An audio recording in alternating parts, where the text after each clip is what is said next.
Meantime, the White House is getting ready in the event Republicans start impeachment inquiries against the president. NBC's Sahil Kapoor is on Capitol Hill following that story.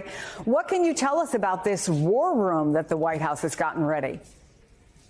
Hey, Chris. Well, they are ramping up in anticipation of what one White House aide described to me as an impeachment based on no evidence whatsoever. This war room will be made up of about 24 lawyers, as well as legislative staffers and communications aides. It will be based in the White House counsel's office, in large part because they don't want the rest of the White House bogged down in Republican investigations and can focus on the business of governing. The White House has been studying the 1998 Republican impeachment of Bill Clinton as a model for how to mount a vigorous defense of the president and make the Republican opposition pay a price. I'm also told that the White House spent much of the August recess digging into past Republican statements on the process and substance of impeachment to try to use against them at opportunities. The White House broadly plans to drive the split screen between a president who they will argue is focused on the issues while Republicans are focused on political warfare. They are also mindful that a potential impeachment inquiry could coincide with the government funding deadline, where a government shutdown is anticipated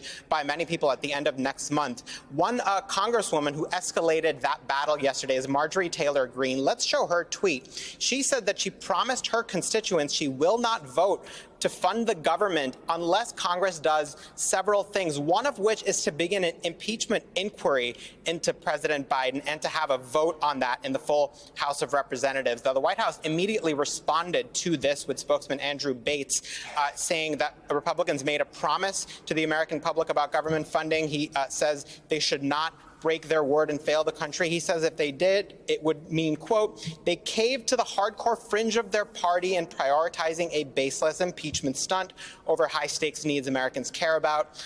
And he listed a bunch of issues after that. It's a kind of an indication of how this war room is going to function. There'll be rapid response to every little bit that they see coming out there, all the drip, drip, drip. Now, Republicans, for their part, do have their work cut out for them. They have a mountain of evidence of wrongdoing against Hunter Biden, not yet against President Biden. And the first thing Speaker McCarthy has got to do is convince his own members to get on board. He has not done that yet. Some of his members are skeptical about the lack of evidence. Chris.